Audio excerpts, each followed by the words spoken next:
right, everyone. Thank you for joining us on a new episode of the Nerds Who Rock Jays.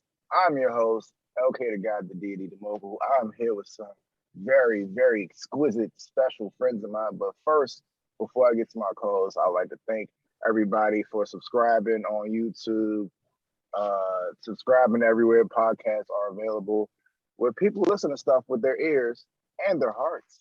Now to the co-host. We have the certified tech nigga. I call him Cody the Coder. That's a new one for you. Bubsy Wubsy, Bubba Samuels. Everybody. Here. And we have the man back from IR, Seif God. If you need some album art, hit him up. If you need something drawn, he will draw your life better than it already. What? It's true. And we have a symbol to talk some shit. Now, first, I guess we can start with the thing that happened the furthest out. Miss Marvel. We've all seen the trailer. We all have varying thoughts. I think I gave mine on the last episode. So we can start with one of you. You can take the floor. You want to take it over, Bubs? So I'm not super excited for Miss Marvel for the same reason that most Marvel fans are just not super excited for a lot of Marvel things right now. I mean, it's been a whole year and some change later, but we all know definitively, it's very easy to see exactly what they're doing. Nobody, trusts that Marvel isn't going to try to do another build up to Infinity War. It was their most, income driving thing ever. And it's hard not to watch any of these subsequent films outside of like the Spider-Man universe and not think, oh, this is just world building. Oh, this is just world building. Oh, this is just world building. And we know that this is just world building. So that's kind of how I feel about Miss Marvel. Hopefully I don't seem like I'm being too hard on it, but it's not really on my radar. That's, just from the trailer, it's definitely going to be a wait till it's on streaming platforms for me to give it a watch. I feel very similar. I have a more comic book based perspective of it from just because of knowing the character from the comics. Nobody asked for this. Yeah. Nobody asked for this. Like they can try to play it like they want, but like Miss Marvel's comics do not sell. Nobody asked for it at the comic level, and now they're trying to give it to us in a movie. And the only time That's a series. the only time a studio goes, oh, this thing didn't do pretty well, let's invest more money into it, is essentially when they have to, and we know they have to for the broader continuum. Basically. Like I said, like I was saying, like nobody really the character, and I'm a fan. I'll never say that like diversity is a bad thing. I mean, I feel like everybody should be represented or whatever. But at the same time, like this is a character that no one really cares for, like outside of like maybe a couple of like Twitter fans. Like Miss Marvel her books don't sell. Like the character doesn't really have a super unique power set. Like she doesn't have a bunch of personality. Like nobody asked for this. On top of the fact that nobody asked for it, the version we're getting isn't even the comic book version. Nope. That's the crazy an Americanized part. version. Basically, yeah. It's an Americanized comic book. It's a televised version to check boxes off, basically. So, how do y'all feel about the power change? Do you think they changed it for the better or worse? I think they changed it for the better because honestly, another reason why I wasn't a big fan of what was her name? America Jones? America Chavez. America Chavez. Thank you. Her power looks disgusting. It's always looked disgusting to me. I've never liked it. And for her to kind of change it up a little bit in the show, I agree with that. That's like I agree with that in the same way that I agree with them changing the Sonic design for Sonic before they released it. It was like, no, this is disgusting. This doesn't look cool. We need to not do that. Basically. Yeah. And the internet actually changed. And the internet did something good for the first time in history. They changed Sonic from looking like a depressed gerbil. No cap. Sonic might be one of the best video game movies ever made. No cap. Yeah, I'm too excited for Sonic 2. That's just gonna be fire. Let's think about it.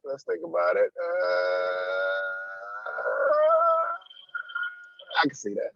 I mean, to be honest though, like the competition isn't that stiff, but like it for what it did is a really good movie. Well, let me ask you this. Hypothetically, if they start a God of War franchise, who would y'all want to play God of War? Dominic Toretto. Not Jason Momoa. Vin Diesel. Not Vin Diesel. Stop. No, I said what I said. Dominic Toretto. So Vin Diesel. I'm not going to hold you. When you said Dominic, I thought you meant Dominic Purcell from Prison Break, dog. Oh, he could do it. Oh, that's not him. Oh, that's not him. That's who I thought too. Dominic Toretto is Vin Diesel's name in Fast and Furious. Oh, damn. Yeah. I'm stupid. Dominic Purcell is Dracula from Blade 3. Yeah. Who is a really cool actor, but like his head never matches his body. I'm sorry. Dog, I've been telling listen, I watched Prison Break like a couple months ago, sorry for yelling, but I was telling my man, bruh, this nigga head is big as shit. Like, yeah, dog. He might have the biggest head I've ever seen on a human body ever. I'm not even playing. Like, he has a cranium. Like, he would wear hats and the back part, like, you know what I'm saying, the drawstring or whatever. He can't buckle none of them. He always on the last button on all his fit caps. He's the only nigga who got a fitted cap that got a snapbacks. Fitteds don't have the adjustable things. You talk about snapbacks. Yeah. Oh, you are They correct. don't even make fitteds for that Bama's head. Like, come on. I don't think bro. I also agree that they is not a fitted big enough for that man's head. That man got a noggin bullshit. That man all got his a noggin. Got extra flex. No bullshit. Yo, chill out. Yo, why I all would say hats anybody got but Jason Momoa. You said what? Why all his hats got spandex? But Jason Momoa would be amazing for that role. But Jason Momoa cannot play every ethnic strongman, okay? Exactly. That's what I'm saying. Like, that's all it ever is. Jason Momoa just plays some. No, bro. That's just like that one Spanish dude who always plays a character like a fucking Spanish gangster, bro. You can't always have that one person. That's all he fucking does. Yeah, you can. People love that. Can't. No, they don't. That shit gets annoying after a while, bro. I got a hot take. Don't hate me for this. What about Roman Reigns? Wow. I would have to see him do other smaller roles first. Hear me out. An early Kratos, like a very early Kratos, I can see that. Like, you know, what was that joint on the PSP that was the prequel to number 1?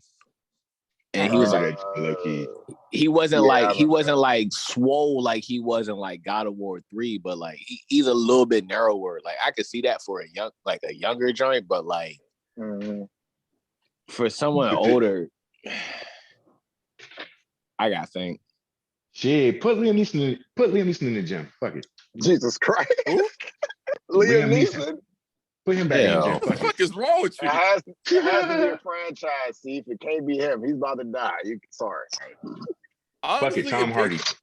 If Jason Statham Tom Hardy would be great. Tom Hardy would be great.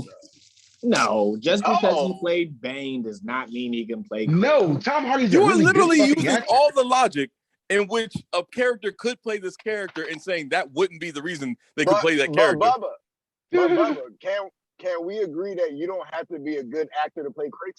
He doesn't do that much emoting. You have to be first of all, have to. Not emoting is a very, very good is a skill every actor does not have. Because you could there's a difference between not emoting and then not showing emotions. Yeah. I can't agree with that more. See, you like because here's a great example. Here's a great to piggyback off of what C says. That's exactly what Henry Cavill did for The Witcher. He was barely emotional, but he owned that role. Yeah. As opposed to Brie Larson, who just didn't emote in Captain Marvel. Yeah. Goddamn. Like low-key, it low-key put it like this. It takes personality to not have personality. Yeah. Oh yeah. Yeah. I like the Because way there was so much said every time, freaking Gerald said "fuck." Like you knew what that meant. You knew what felt that it, meant. bro. That's why people praise Robert Pattinson so much for playing Batman, because he did a lot of emoting or acting with his eyes, acting with his body language and stuff. Which makes sense because Batman should be a very stoic and demanding role. Like Batman is like I always say, like Batman is a regular nigga, but like when Batman walks in the room, everybody's like, oh shit, fucking Bats is here, bro. And that's kind of how it was in the movie. Like he has gravitas. Like Batman walking, like Batman walks in, you're like, is my mask all right, bro? Is my shit right? My shit tight, bro. Batman gonna be here, son. Chill out. Yep. But welcome to the show, C Jizzle, live from Liberty Sizzle, aka Puffco Poppy and Funko Poppy. Yeah. So, if you're just joining us, we were talking about the new Miss Marvel trailer, and we veered off into casting Kratos. But we do have news that speaking of characters that no one asked for, we have Nova coming. Like 4 years too late. Nova is coming. Now, who wants to break down who Nova is and his importance or his core in the MCU? The best way I could describe it, Nova is like the Green Lantern Corps of Marvel, basically. That's exactly what it is. Yeah. I don't think there's any other description of it. That's basically it. Like it's a bunch of people doing the same shit, the same powers for different parts of this galaxy. They aren't as popular as Green Lantern, obviously. Mm-hmm. But similar, but I won't say similar power set, but like it's a space cop force, basically. Okay. Do you have any power scaling? Like how strong is he or are they? He's a cosmically powered hero, so like he would be more suited in he's more suited in Guardians type stories. Like you really want to see a Nova Corps member like fighting a nigga that's mugging somebody for real. That would just be overkill.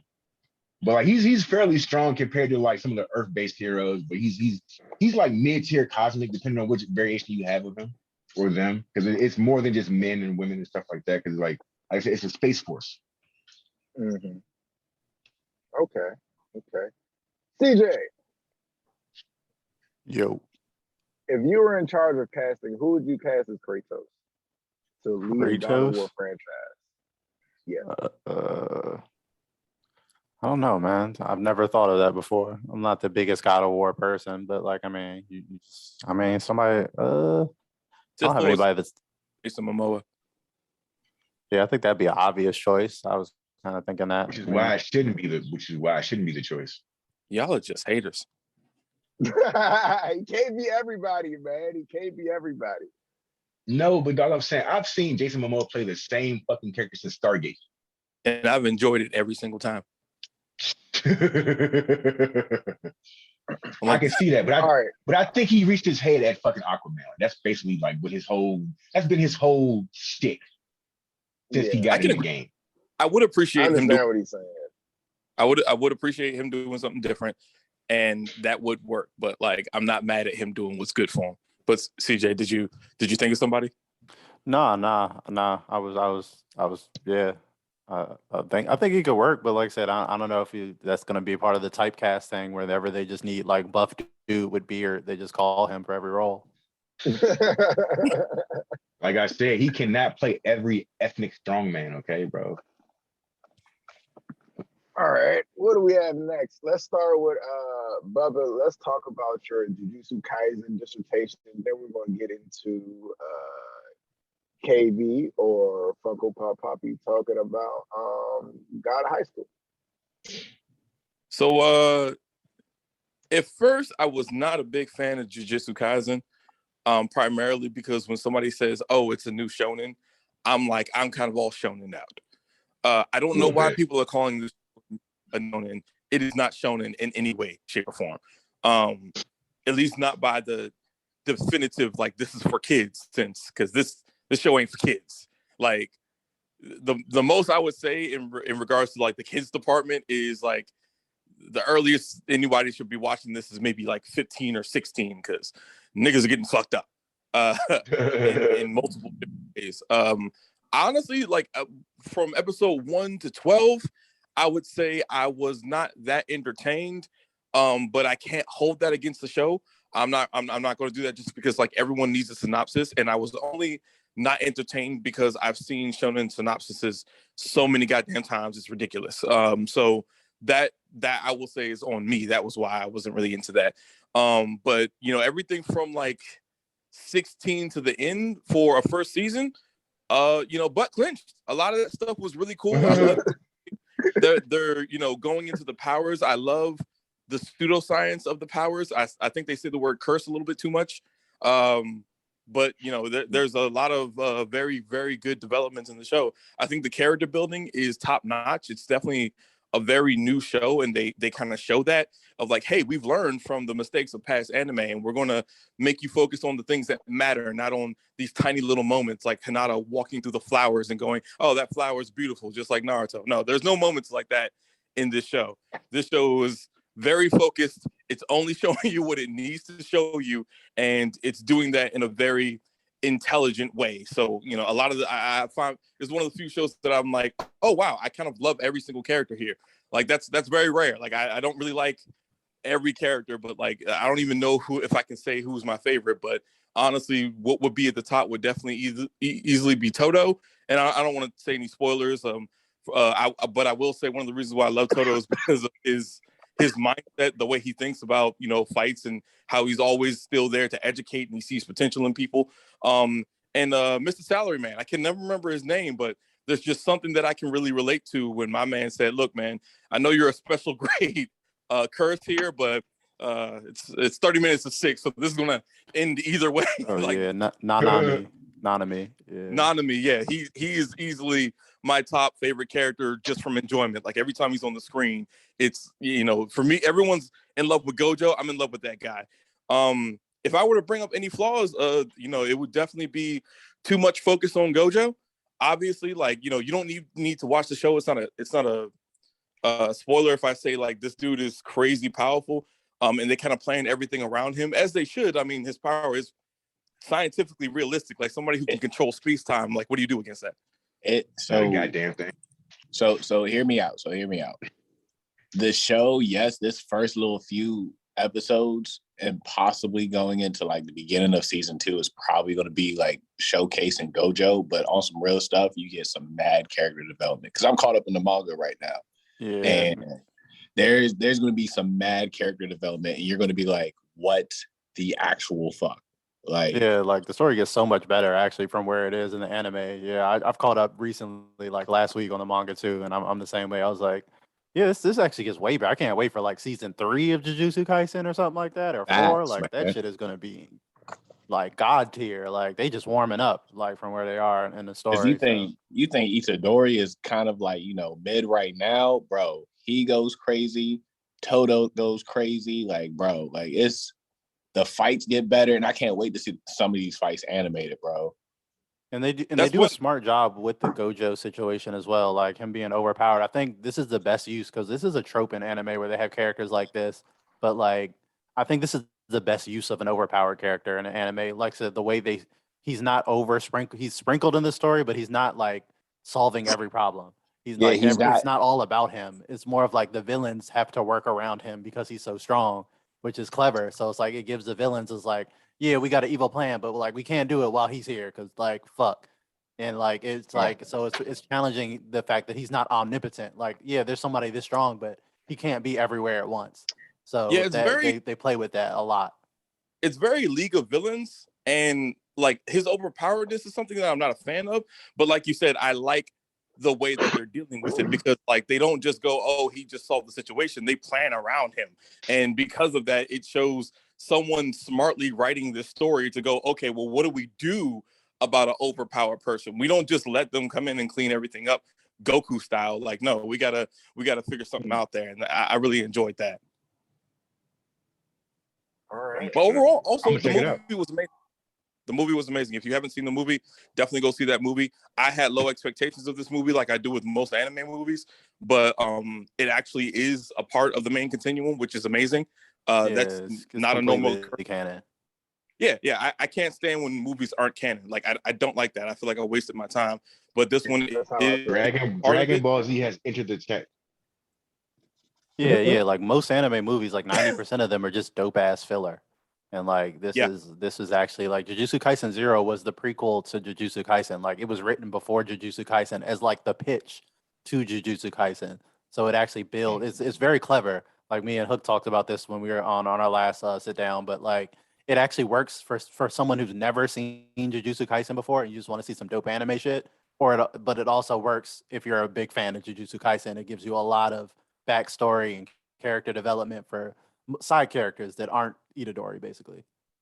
They somehow balanced it perfectly too, because in the show they explained so much that you need to know, and in the movie they only explained enough for the movie to be entertaining. Yeah, they give you like the bare minimum. Like this is what you just need to understand for this movie. Like the rest of it, you can watch Jujutsu Kaisen for like a more detailed explanation on this shit. But like, it was cool because like I took a bunch of the kids that I work with at the group home, and some of them, are fans of the show. Some of them are not. Some of them don't know anything about it, and it worked for everyone. Like everyone enjoyed the movie, even the people who had never seen Jujutsu Kaisen before, and then of course the hardcore fans. So it's rare that an anime movie works that well for everyone. Like I said, it works as a prequel, but it also works as a standalone movie, which is really unique.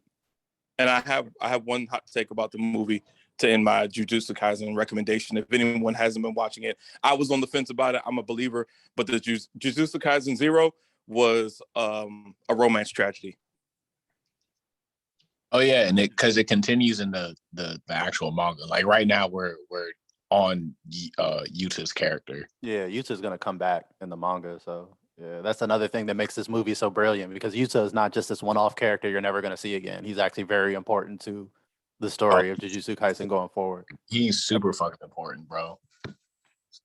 Like in the manga, they've compared him to like, probably like one of the strongest curse users besides Gojo. Like as far as in the school, like, throughout all the students and the teachers and shit like that. Not like overall curse users, because like homeboy, the main bad guy, what's his name? Geto. Yeah, Geto. He's you gonna see some shit, bro. You gonna see some shit with him too. Like he's strong as balls. And then of course, Sukuna, he's supposed to be like the strongest ever. So I mean, Yusa's up there, man, and he's definitely gonna surprise you when you see him fight, whenever that gets animated. Yeah, and I will say you're like the Shibuya incident arc might be one of the greatest arcs in manga. Like they put together an arc that slapped harder than anything I can remember in recent memory. This is honestly. Is it better than Chapter Black? You have to go. I don't know.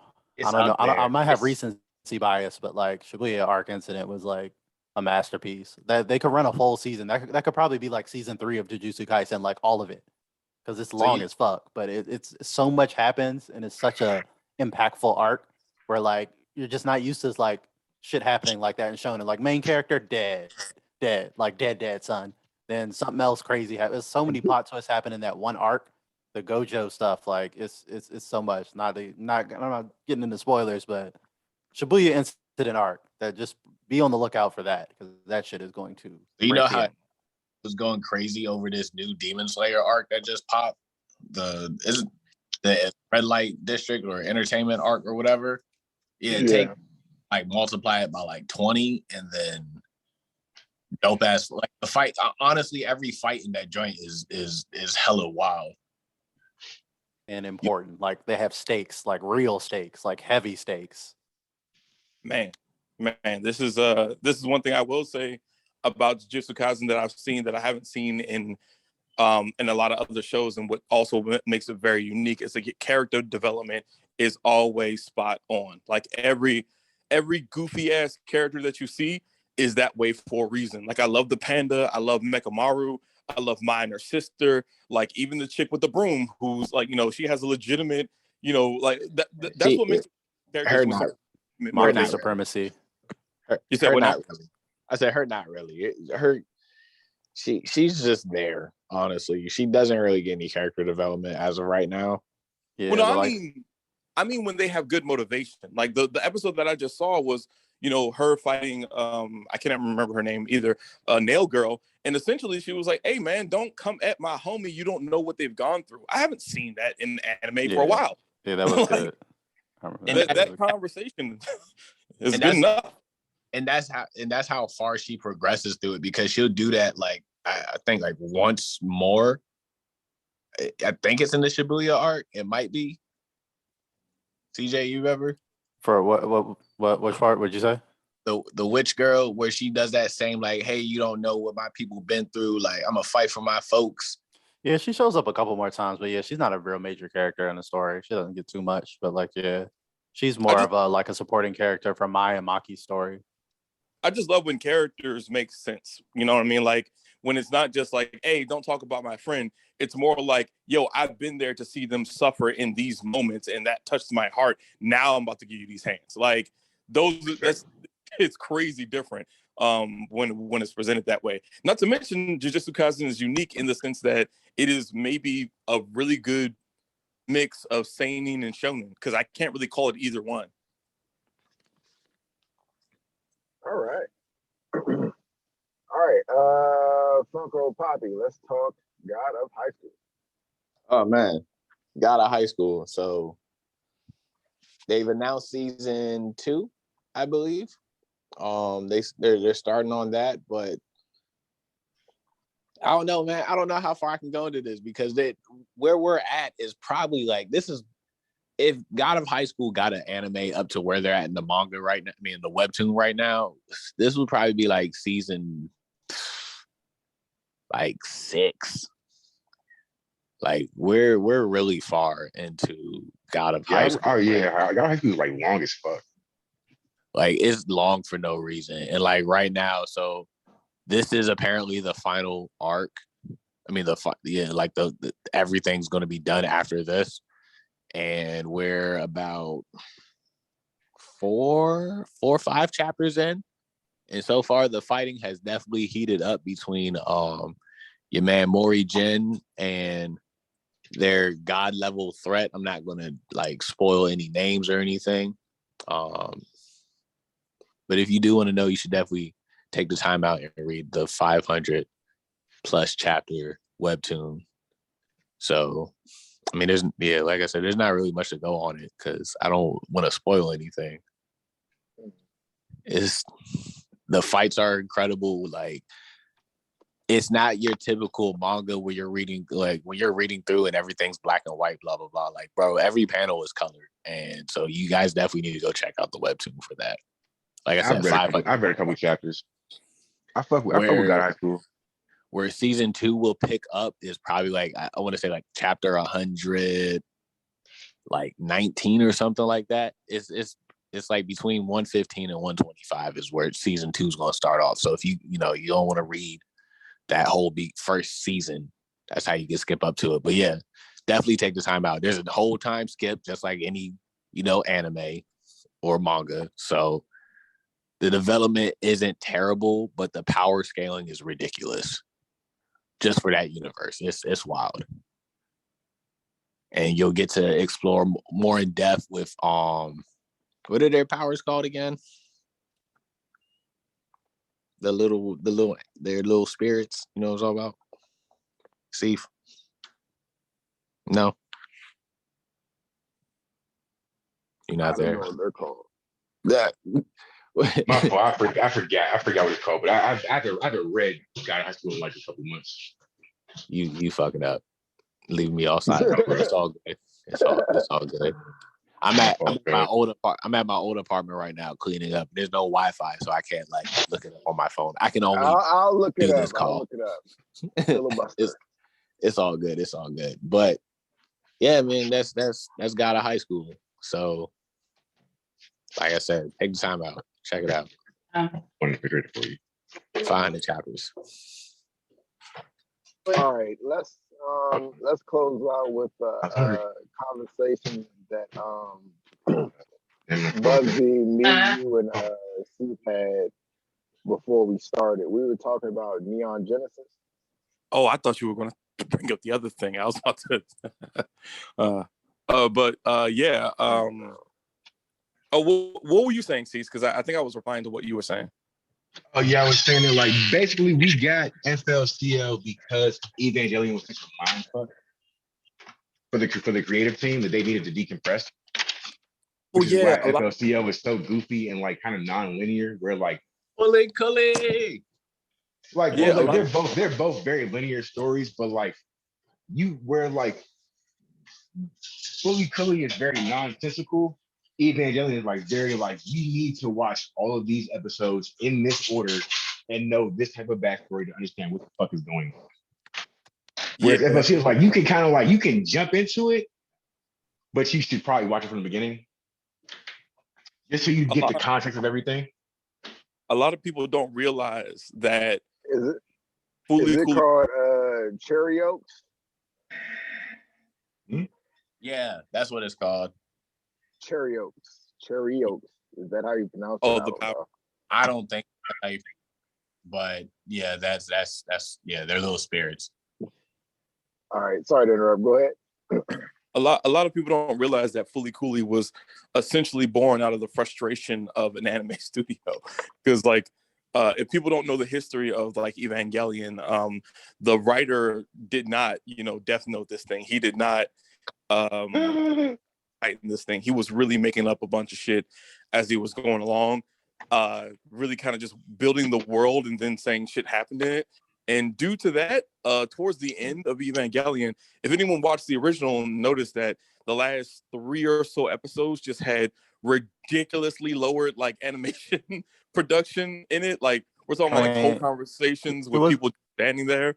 It wasn't just that though. Like I said, there's a whole documentary like about this now. Like I said, it's my favorite anime of all time. Like it's the last 2 episodes for real. And it's like a big part of that was they ran out of money in the production. So it was just like he's got this big story to tell, and they're just like, oh no, there's no more money, dog. So like he had to write around like 30% of the budget for an episode for the last 2 episodes. So that's why it got so weird and random. It's just like it's like still animations and like keyframe animations and just weird niggas talking to themselves off screen. It's bizarre. It was definitely crazy. And you get that last episode where it's just like it's just what the fuck was that? Yeah. They literally had to go back and do a redo. They gave them a bunch of money. It's like make End of Evangelion the movie and like finish it. They did 2 redos. 2 film series. They made 2 film series to correct what happened for the first series. Well, the correction was End of Evangelion. After that, Rebuild is just a remake. Like that's something totally different. Because like I just finished a Rebuild movie, so like that's something separate. I gotta get in the right mindset because I'm really happy in my life right now. So I gotta wait to watch that shit. Yeah, and that's what I was gonna say. That was a part of the production was his depression. Like the Hideaki Anno, like he kept running into these depressive bouts, and then like that's why the show is so fucked up. And he based all the characters off of him during his depression. So that's why all the characters are so just fucked up. Shinji's a little bitch. Like Asuka's a narcissist. Right? You know what I'm saying? Like there's all types of issues. They all got psychological issues. Misato is like a borderline child predator. Like I don't know what's going on there. Like no one in this show has clean hands. Put it that way. Yeah, and it's from this man's broken mind. And the same thing happened with the Rebuild movies. It literally happened again in real life. The Rebuild movies got delayed because he got depressed. Then he went to go work on Shin Godzilla, which I forgive because that movie's awesome. But then like he started working on other shit. And then like I was watching the recent documentary about the Rebuild movies, and like he got depressed, and the man Miyazaki even hit him up. It was like, bro, I'll let you go work on one of my movies just because you my homie. And you down right now. So he did a Miyazaki movie and did the main voice for one of those movies randomly, just doing a bunch of shit until he was in a good enough headspace to finish the Rebuild movies, which is why there's a 10-year gap in between them bitches. When your main protagonist is Shinji, I'd be depressed too, dog. Yeah, and then he rewrote famously he rewrote the whole entire 4th Rebuild movie. Like they did a preview at the end of the 3rd movie, which again he did the first 2 movies wrote the third one, threw the whole script out. Imagine going to your whole production team. Niggas worked on a whole movie. And then he just goes in and be like, you know what? I don't fuck with it no more. We got to start over. It's like, nigga, what? We got deadlines. Like the movie's like done. It's like, nah, I'm not feeling it. Hands that would be thrown, bro. There would be not a speck of in sight. Bro, his animators look like the most stressed niggas of all time, bro. They was in a documentary just going through it, bro. There's like he literally threw out a whole movie. Like the joint was done. The studio was ready to put it out, and it was just like, nah, bro. So he redid a whole new script for the third movie, put that joint out, got depressed again, then took some more time, and then did the fourth movie, and it's amazing. It's a masterpiece. He took his time, got his head right, got his folks together, and like the fourth one of the rebuild is like it's a masterpiece. It's great. But it's like it took all of that though. It's like, God damn, bro, this process, like you ruined some people's lives. There's some animators I know lost some marriages, that lost some, you know what I'm saying? Like couple drinking problems got started. He got a drinking problem. That's part of the documentary. His wife is like, this man, all he does is get fucked up. Problem and shit. I mean, to be fair with you, like Evangelion as a whole is a very, very, very, very, very, very depressing ass story. But it's made that way. Why? When you look at the, how it was created, like it's created literally from this man's depression. And I thank him for it. It's one of my favorite animes. I thank the nigga for it, but goddamn, Sean. Yeah, and that's why I say watch the rebuild movies too, because the last rebuild movie it's so brilliant. Like I can't give it any more credit, even though it took like 15 years to get there for him to finally put a bow on. Well, when the Evangelion came out, like 96 or some shit. So to finally get an ending, a proper ending for your thing, 30 years later, but it's good. Like and it still be one of the. And it still be one of the most talked about, most relevant animes to ever be made. It's fucking crazy. Ever. And then it comes full circle. Now that he's not depressed, like the end of, like, not to spoil too much about the last movie, but like it ends on a shockingly positive note that you wouldn't expect. Now, let me ask you: is it positive for Evangelion or actually positive? Actually, kind of positive. Well, it's still Evangelion, so we're still working from a post-apocalyptic world here, but like. It's as positive as you could possibly, like, shockingly so for this franchise. Where I was like, I feel good after this movie. Like, I was expecting existential dread, and like the third rebuild movie is one of the most depressing fucking movies I've ever seen in my life. I went back and I've seen it like 3 times. There's not a joke in that goddamn movie. There's no comedy. There's not any levity or any moment where you're like, oh yeah, that was light. Everything's like, holy shit, like this is dark as fuck. This might be the most depressing thing I've ever seen in my life. And to do that from the third movie into a positive end to your fourth movie, he's a genius. Like Evangelion's a masterpiece. I will go to bat for this anime any day. And it's good that we respect dissenting opinions, because I always thought Evangelion was trash. Whoa. I'm sorry. The dude, don't get me wrong. I'm not about to just sit here and like destroy it, but number one, I'm and I hate to get like a zealot. You think it's hipster trash? That's what it is. You think it's hipster trash? It's I do 100%. I don't like it when people play around with religious dogma of really any religion. But of course, since I'm a Christian, I also am a little biased. But like, I really don't like the way that he's kind of just made a lot of things just seem really silly and just pulled from it, but didn't really understand it. Funny enough, and you would think that I wouldn't like that one anime with Buddha and Jesus, but no, I loved it. But honestly, it was. I will say it was a wonderful take on someone's depression. But I think I've been Evangelioned out. That's kind of where I stand on that. But I did watch it all. I will say one thing: to enjoy it the best, I think you should watch it kind of like the way that CJ has, where he watched everything. Because this is a story more about the author than even the show itself. Yeah. Well, Shinji is his surrogate, so like when that's why Shinji is down so bad as a protagonist. Like famously, as everyone's like, why is he such a fucking bitch? Like, because that's how he was feeling about himself at the time. He had such low self-esteem, so that was his protagonist. He was. I mean, they described the whole show in like the second, third episode. Yeah, the Hedgehog's Dilemma. I actually also feel the same way about Berserk. Now, I love Berserk, but I often tell people don't read or watch Berserk. Number one, because the anime is trash, but like the best iteration of Berserk as a animation is probably, sadly to say, the Netflix adaptations of like the Golden Age arc. Yeah, that was pretty good actually. Yeah, it's really bad that those are the best that they have to offer. Yeah, that's true though. Like I can't think like the '90s animation was good, but like I said, it just stops. So it's just like you don't get any conclusion from it. And then like I said, the Golden Age arc, that's great, but that's just like a couple movies or whatever on the Netflix, and then the 3D animated like actual anime is hot garbage. So they just disrespected one of the most beautiful. One of the most beautiful mangas got disrespected with one of the ugliest looking animes. I'm gonna be that guy. I'm not a fan of like 3D animated movies, like especially anime movies. Like they usually don't sell it for me. I just want them to do it well. Like that's all I'm at. I'm with Bubba. Yeah, it's like you could do it, but just do it good. Like, but they haven't done it good. That's my point. They haven't done it good. I hate everything 3D animated. It's horrible. I'll send you some stuff with people who did it good, but I feel a lot the way. Funny enough, I will take a hypocritical stance. I feel the same way about the author of Berserk.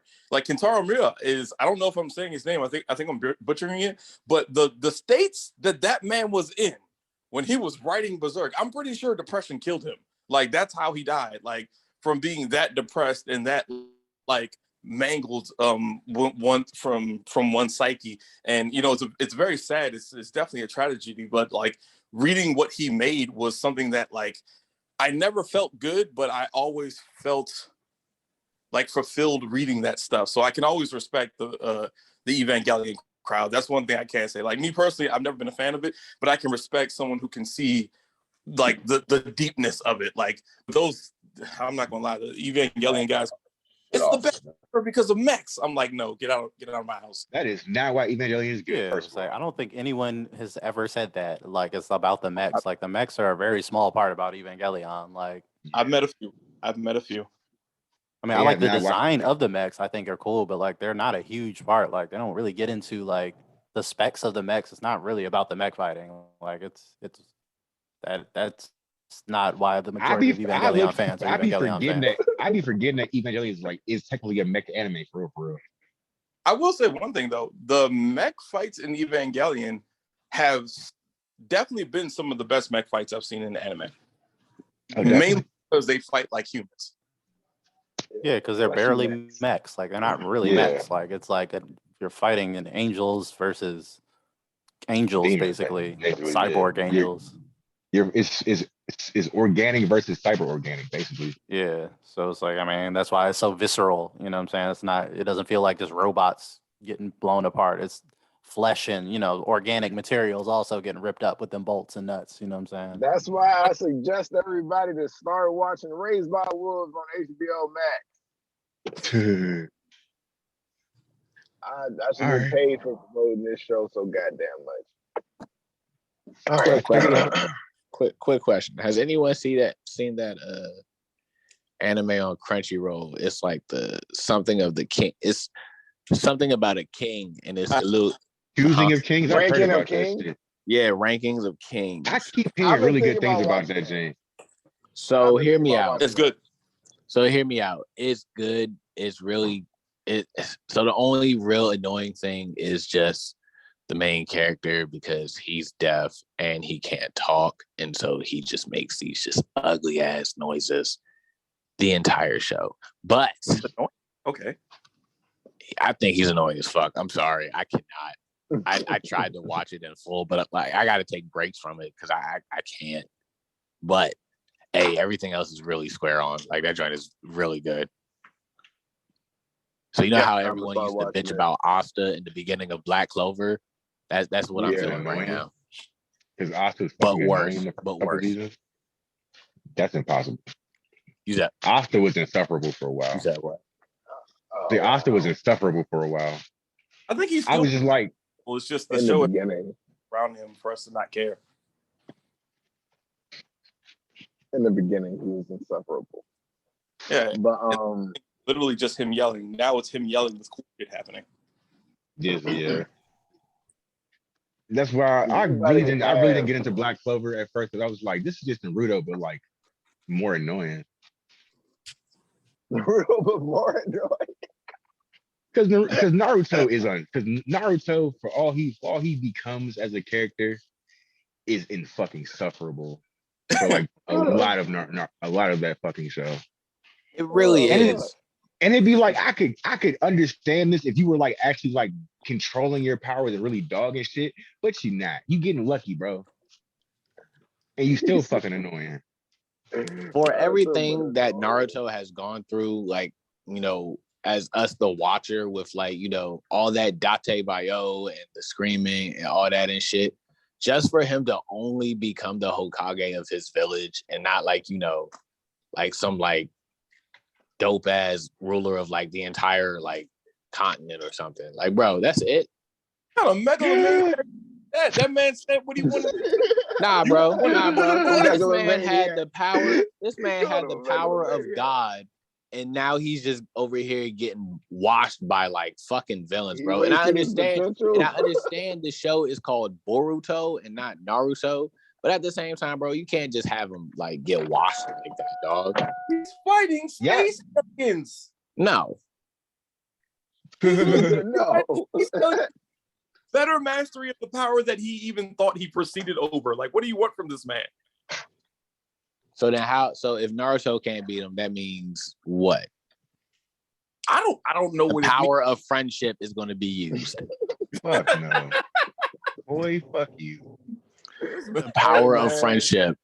If Naruto is Yeah. supposed to be the strongest nigga in the entire village, and then you got Sasuke number 2, and he's getting bodied.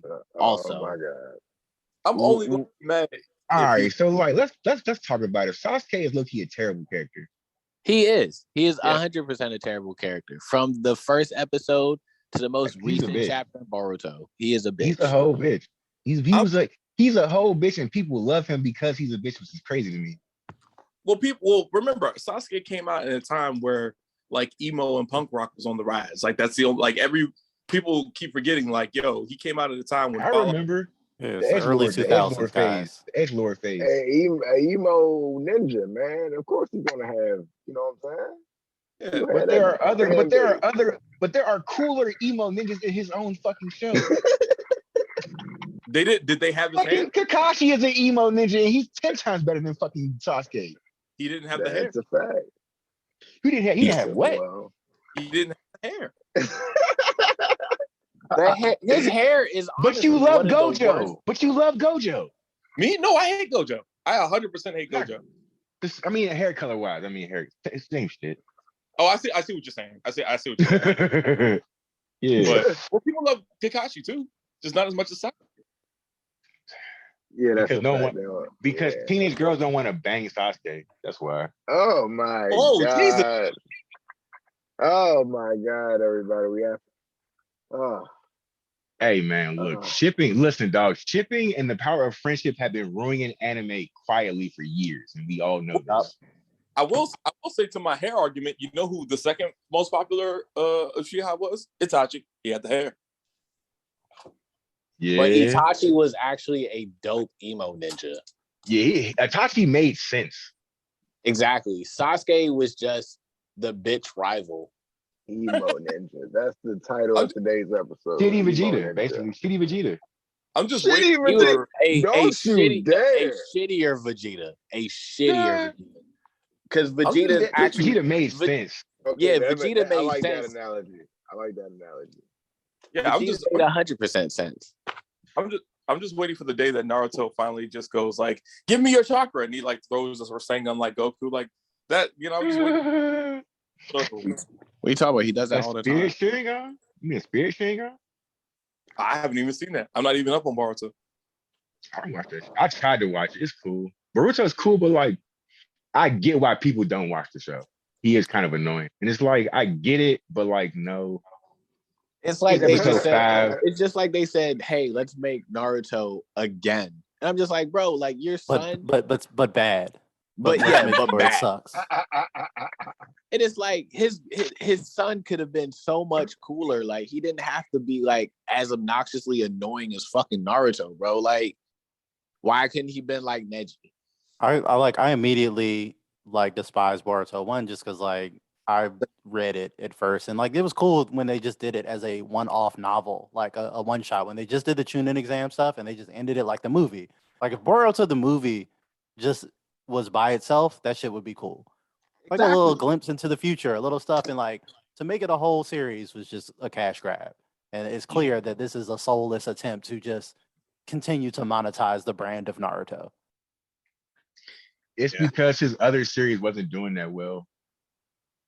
Yeah, it's just like, we just got to keep that Naruto money coming in. When somebody said, oh, Boruto gets good around like episode 80 or something, I was like, are you fucking, what? Yeah, that's what people told me too. Do you know how long that is? Do you know how so long that I gotta is watch Naruto 75 time, bro? boring episodes? Like, what? I don't understand. Like 80 episodes. 80 episodes in Naruto is like 20. It's like 1,000 episodes anywhere else.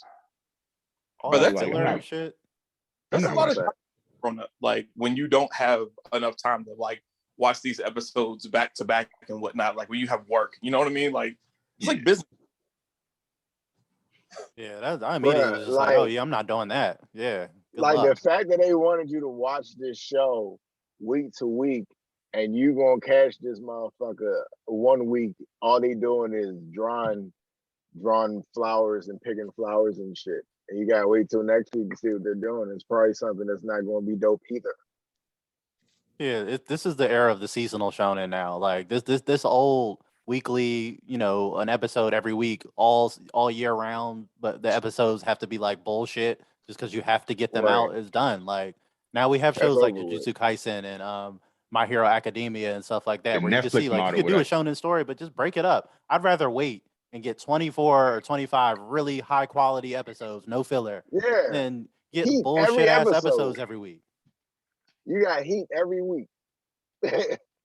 Well paced, high production values. Like I'd rather get that and just wait from season to season than like, oh, I get an episode of Boruto every week, but like 60% of those episodes are gonna fucking be ass or boring or filler or just recapping shit I already know. 80%. Or revisiting old.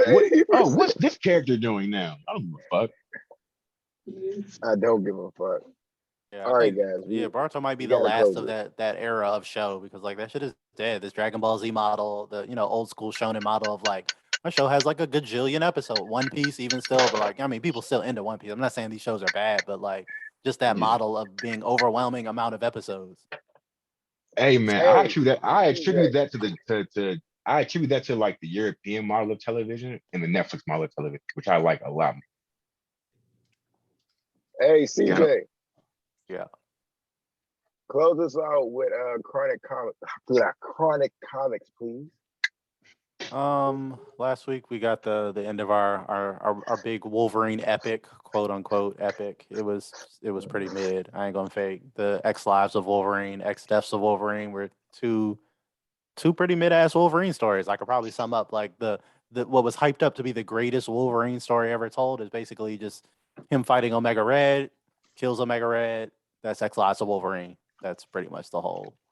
Their X Deaths of Wolverine is not even a Wolverine book. It's a Moira McTaggart book that has a little bit of Wolverine in it at the end. And it's just like, all right, yeah. And then he kills Moira at the end. Spoiler alert. And then that's pretty much it. Boom. I did. Yeah, but she comes back. Does it really matter? I'm sorry. Yeah, well, she doesn't have her powers anymore, so she can't come back with her powers. Like they took her powers in Inferno. Mystique and Destiny like went super hard and like just went full gangster on her shit and shot her with Forge's like power canceling gun. So she can't reincarnate, but she did come back because basically she's like a sentinel now. So like she turned herself into a sentinel because like she's like, well, fuck Charles Xavier now and fuck Krakoa because like as soon as I got on their bad side, Mystique just swiftly murdered my ass. Like they was on my ass. So I mean, did she not see it coming though? Well, she did. That's why she had a rule. She was like, no precogs. We can't bring any precognitive mutants back. That's my hard rule. And then Mystique brought back Destiny. And then that's when shit hit the fan because Destiny could see through all her lives. So he's like, oh, you're going to try to cure mutants. So if you ever try that in any of your lifelines, I'm going to fucking kill you. So like they brought back Destiny and Destiny's like, oh, we gotta fucking kill her, dog. And that's pretty much what happened. It's a big political story. It's like a lot of backstabbing. Emma Frost basically flipped on everyone because Charles. Basically, what I've said the whole Krakoa era is like this is gonna go to shit because Xavier and Magneto are really bad at this. Like they're really bad at like running a country. Like there's like we're gonna keep these unnecessary secrets and like do all this shit. It's like, but hasn't that been like a running thing with both Charles, Professor X, and Magneto for like the longest time? Like they're cool, but they're actually pretty shit people. Yes, absolutely. Like that's the whole thing. I said it was pretty predictable because like that was the whole theme of like you could see why Krakoa would fail because it's just like Xavier and Magneto's heads got too big. It's like we finally got our shit. Now nothing could go wrong, and it's just like yeah, but you guys fucking suck. Like there's a really famous panel of the X Lives of Wolverine. It's just like Moira's like just like fuck you, Charles. Like that's on panel. It's just like man, just fuck this guy, bro. And like that's how most people get about Xavier because like he's not a good dude and he's a shitty surrogate dad for the most part. And he's pretty much an asshole. Like people forget he has a whole son that he like pretty much abandoned because he's like annoying. He has like he's 3 got kids, mental health bro. problems. So fuck Legion. Low key, Professor X be fucking. He got a couple kids. Yeah, he's got the Shi'ar daughter out there in space and all that. Like he's not about the students first. He's really about his own shit. So on top of that, like Magneto's a fucking megalomaniac. We all knew this years ago. Yeah, Magneto's only issue is he always just takes it a step too far. It's like, yeah, you're right in theory, but like, it's like, yeah, but he pulls the Aaron Yeager, as I say, where it's just like, yeah, I'm with you until he's like, now kill everyone who's not a mutant. Like, I don't know about all that though. Like, we ain't gotta do that. But they cool though, bro. Yeah, it's like I like how it's having our own nation. I like the independence. I like kill anybody who comes for us, but like. I'm not like we ain't got to kill everybody though. Like let's chill for a second. My whole argument against Magneto is like, hey man, that's cool, but the babies though, the babies. Yeah, it's like we don't want to do a genocide ourselves though. Like your whole thing was like you were a Jewish Holocaust survivor, so you know what genocide is like. So like let's not do the genocide. That's like the whole Aaron Yeager debate. We're doing. Let's not do the like people over here. Like I see how effective this is. And that's what happened in one of Moira's lives. Like, so one of her lives, she teamed up with Magneto. She's like, everything was going good until he got super pissed off and he tried to fight the Avengers and X-Men and he tried to take over the world. He took it a little too far. When I told him the truth that like mutants lose in every future, he's like, oh, that means I need to go harder. It's like, oh, wait, no, I didn't mean you're already going pretty hard, bro. Like, I don't. Oh, he's attacking the White House right now. All right, he's killing the Avengers. He's going a little far, but. Yeah, not a great leadership of Krakoa. Now Emma Frost is more in charge of stuff, so we'll see. Like we're officially in the second Krakoan age. The first Krakoan age went down with Inferno. Now that Moira is the mutants no longer have a get out of jail free card. They don't have someone who can resurrect and redo the timeline. So they're pretty much stuck now. Krakoa is what it is. This is the new status quo. We're locked in. We're doing it now. Which is again, this is almost like a meta thing because Jonathan Hickman, who invented the Krakoa era, has left the books and he wanted to end this storyline in like 3 years. And then Marvel was like, we're making too much money, dog. So you want to stretch this for like 5? And he's like, absolutely not. You're not paying me enough. I got other projects I'm trying to do. Why is that always the story with Marvel? Like Marvel always has a really good thing. It's like, hey, just take this really good thing and just fuck it up. Because Disney owns Marvel now and Disney's only cares about money. Like they don't give a fuck. No, but like Marvel these X-Men comics are selling. Like people like Krakoa, so like we're staying in Krakoa. I don't give a fuck. Bro, but this shit happened in the but it happened in the 90s though. This happened in the 90s though. With the comic bust in the 90s, this shit happened already. Yeah, Marvel always does this. It's like Marvel shoots itself in the foot and then DC reboots itself to that. Yeah, like DC does it too. Like DC is probably in worse shape than Marvel right now, for real. Like Definitely. DC is a hot mess on the comic side. Like their continuity is a mess. Nobody even knows what is what at this point in DC. It's like they're waiting on another crisis at this point. Like you said, it's about that time in DC where shit is so messy and convoluted. We need another crisis. They just did it. They just did it, dude. With the fucking the future forces, some shit like that they did where they did a time jump. Well, that's another thing that was confusing. The future state was supposed to be a thing that was real, but then the person who was in charge of that got fired behind the scenes. So 5G was supposed to be what future state is, and then they turned it into future state because they already had those books done. So future state was really awkward. It was just like, here's a glimpse into what could be the future of these characters. Like, what the fuck you mean what could be? So these are just hypothetical, like, what if stories or something? It's like, we were going to do like a time jump, but then the editors are like, fuck that. So here we go, DC future state. And now they're organically trying to get there in all the books. So now, like in the Batman books, they're getting to where the future state. It's weird. The death of the Justice League thing they've been hyping. DC problem is DC always has too many timelines going at the same time. That's the problem. DC always has too many timelines. It's no overall direction. Like I said, I feel like Marvel just has like overall, there's just more continuity in like their universe, even when shit is like uneven. Like I don't like Avengers. I don't like I don't like the Avengers right now, but I like Eternals and X-Men. There's gonna be a crossover. Like at least it all feels like it makes sense. You know what I'm saying? Like if everything feels like it's in the same universe. Where DC, they just be doing shit at this point. I feel like they need like a Kevin Feige for their like comic side, or like someone who can like just keep the shit like They come can't keep directly. them. They need an They have identity them. outside of They can't Batman. keep them. They have them, but they can't keep them. Like Jeff Jones tried to do that shit years ago. Yeah. Jeff Johns had that whole Green Lantern and Aquaman. Yeah, he was basically that guy, but now he's more on the movie side, and it's like I don't know. It's like DC. It's like Batman's just keeping the lights on for them right now. I if it's not a Batman book, I feel like it's not making them money, and they know that, and that's the issue. And people are pretty much all Batmaned out. We just got a whole new Batman movie. We getting more Batman. We getting Batman games. We getting Batman like this. Yeah. They're trying to keep the lights on. We getting Batgirl. Yeah, we're leaning fully into Batman because he is the thing that keeps the lights on. They don't even know how to market a new Superman movie. That's why they still don't know what they're doing. It's like Henry Cavill's not fired, but we just have no plans to fucking do anything with Superman. Is what they just keep saying. Like he's not fired, but we don't know. We don't know how to make a Superman movie that people will like. Which is crazy because like there's so many actually good Superman stories you can tell. Yeah, there are. Like saying, I'm not a fan of Superman generally, but like, yeah, I mean, I've read better Superman stories than the shit they put out. Like, Man of Steel sucked, bro. Like the action in it was good, but like the movie, awful. Hey CJ, what DC said, they said Henry Cavill, they said, fuck that witch ass nigga. Yeah, I mean, like, and then like I said, he's coming from that broken Snyderverse, and it's just like you can't fix the Snyderverse. There's nothing you can build off of that trash heap. Because if the foundation of your universe is Batman versus Superman and Man of Steel, those are bad fucking movies, bro. Like, you don't want to build a foundation. Like, you can build a foundation off of Iron Man or some shit, because that's a good movie. But like, you don't want to set your foundation for your cinematic universe in two shit movies. Martha. Bro, listen, dog. I swear to God, when I saw that shit in theaters, I really was like, I'm just like, what the fuck?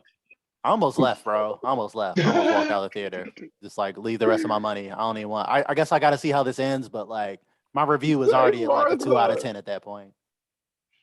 It was like years of my childhood had come down to fucking Martha and Martha Kent and Martha Wayne, bro.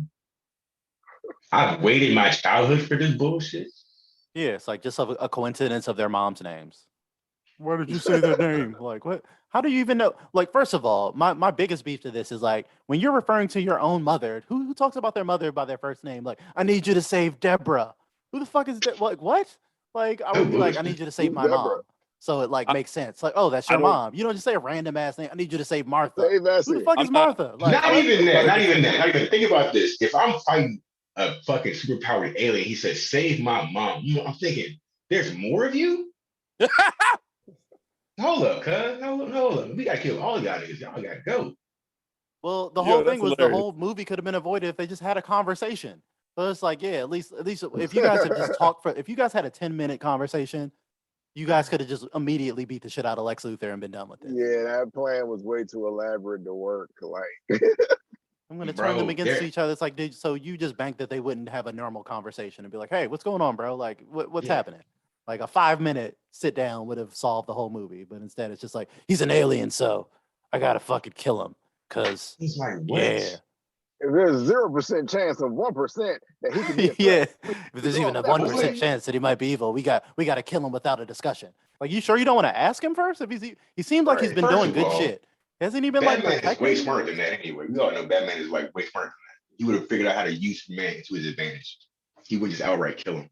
It's almost like the Spider-Man Far From Home thing too, where it's just like, I mean, I don't think Doctor Strange is that stupid. I think he would like ask a few questions before he did that spell. It's kind of like the same energy, like what you just said. Like, I feel like Batman's supposed to be the world's greatest detective. I feel like he's not a dumbass. He wouldn't just be like, I'm gonna risk turning Superman evil by like trying to kill him instead of like talking to him first. Yeah, I'm not gonna like the Batman I know would definitely like pull up on Superman like, hey, bro, let's talk for a second.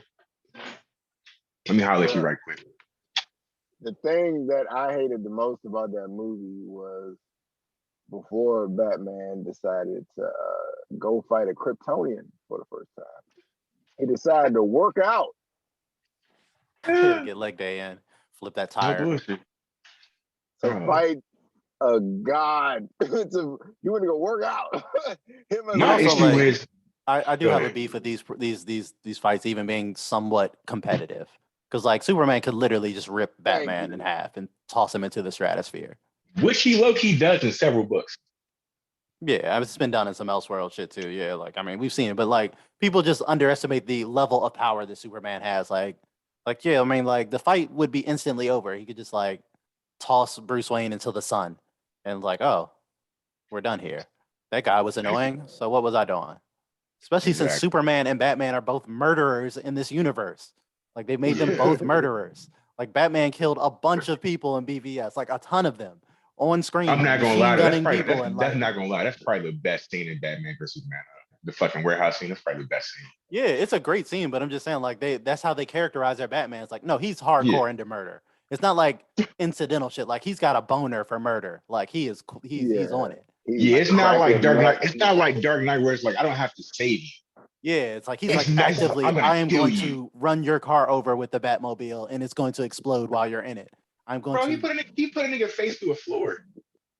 Yeah, bro. Yeah, I mean, like he stabbed a guy. Like did some shit. Like this Batman was This he was a little Batman means bitter. business. But it also doesn't make sense. Again, to start your universe, like we're gonna have a rookie Superman who's young and green, and then we're gonna have a 45, 50-year-old Batman who's like bitter fucking and tired, jaded. and yeah, just his Robin's been murdered off screen for some reason. Do you bleed? I'm not gonna lie, that shit pissed me off. I'm like, that's like a really good story you can tell. Like, what the fuck were y'all doing? And then this said that was Dick Grayson's too, so it's like you killed the wrong Robin and he's murdered off screen, and it's like, what is even going on, bro? Like, I don't. Batman has had the worst go at it. Like, what? You gotta like, you ask them like, do y'all know what y'all are doing with y'all own characters? No. Like the book that y'all been putting out for like 100 years, y'all know what y'all are doing? No, it's terrible. Like, just the whole foundation. Like, I hate almost every DC movie they put out. The good ones have been good. I've enjoyed like Joker and Suicide Squad, the Batman, some of the more recent stuff. But like everything in that universe, like I know people are high on Shazam. I'm not. I'm sorry. I don't like. I'll say this. I like Shazam for what it is and and compared to what else came out around the same time as far as DC movies go. It's an average ass movie in general. Yeah, it just felt like completely average. Like I didn't feel it was bad. Like I didn't feel like I watched it and like, oh, this is sucked. But it was just like this was the most forgettable piece of media I've seen in a long time. Average is good for DC. It ain't like Marvel. Average is good for DC.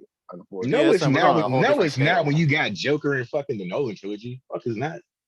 Yeah, so I'm saying DC has shown they can do some shit. That's why I was just like, when they tried to do the Marvel thing and build their cinematic universe, all that is buns. Like even Wonder Woman 1 falls apart at the end. It's like, oh, I'm really enjoying this, and then the third act happened. It's like, god damn it! Like, why'd you guys? Yeah. I wish it just ended at the 2/3 point of that movie. Then I would have been able to love it. And then it's like, oh, stupid CGI mustache Ares is entered the chat. I didn't need Ares in that movie at all. You could have cut Ares out that whole fucking movie for real. Why'd they keep him with the stupid British mustache? I can't get over that. Like, why was it the same face? It was the same fucking face, bro. I was like, can you get rid of his handlebar mustache first? I can't take him seriously right now. Diana, you don't know everything, Diana. And then Wonder Woman 2, and then Wonder Woman 2 just made everything that was okay about Wonder Woman 1. No, we can't talk about Wonder Woman 2. We have to wrap up. I don't want to trigger CJ. I do not want to trigger CJ. We have to wrap up. Fair enough. Because I don't want to get people revved up with the invisible jet. You know, let's not get revved up, okay? Where did the gas come from? Where was the gas? See? Yo, where was that airport even at? Where was that airport even at? See, you know niggas is really podding when the host has to be like, yo, we got to wrap it up. There's you know it's a good pod. There's no flight line over at the airport. There's no black people in LaFont Plaza. I got the Arthur fist right now. We got to go, man. Yeah. Listen to me. There's no niggas in LaFont Plaza in the 80s. You got me fucked up. There's no way a nigga is flying an invisible jet over DC with no sonar. Like, come on, bro. The man hasn't seen a piece of technology in like 100 years. And he now all of a sudden knows how to fly a fucking F-type fucking Hey, plane that was that does beautiful, have the man. fuel to get all the way to fucking Africa. Everybody got triggered at the same time. That was amazing. I didn't even get triggered. I feel Listen, like because I actually wanted it to be good, bro. I wanted it to be good. We all did. And I wasted We my all fucking did. Christmas on that. I watched that fucking movie on Christmas, dog. I watched man, Patty it Jenkins too, just and I got to was see like, me. wow. She just got to see me with the ass. I think I have a tradition where every time I watch a movie, I call CJ. And I call CJ. Oh my God. And it was So wait one a of the minute, funniest conversations ever. wait a minute. What if they're building up the crime syndicate because Superman and Batman are both fucking murderers? One woman's a fucking rapist. whoa, Jesus Christ! I mean, Jesus it's kind of Christ! true. She It's is. kind of true. She is. Yeah. She is. Not kind of She true. used the dude's It body is true. to get off. Not Like, only is she a rapist, she's fucking double. She's a rapist and she doubled back. Bruh, Huck, please. All right, everybody. We can't end on that. We gotta end on what he just No, said. That's we're fucked ending up. on that because we're gonna keep talking about it. It's gonna be mad. It's gonna get. All We're right, gonna get everyone. madder. This is All right, just. everyone. Thank you for joining us on a new episode of Nerds Who Rock Jays. I'm your host, I had okay, fun. God. I was here with Steve God. I was here with Bubsy Wubsy. I was You're- here with Steve Jizzle live from Liberty Sizzle, aka Puffco Poppy and Funko Pop Poppy. Now you subscribe to us on YouTube. Subscribe to us everywhere. People listen to stuff with their ears and their hearts. Tell someone you love them. Gang. Peace. So back to this fucking jet.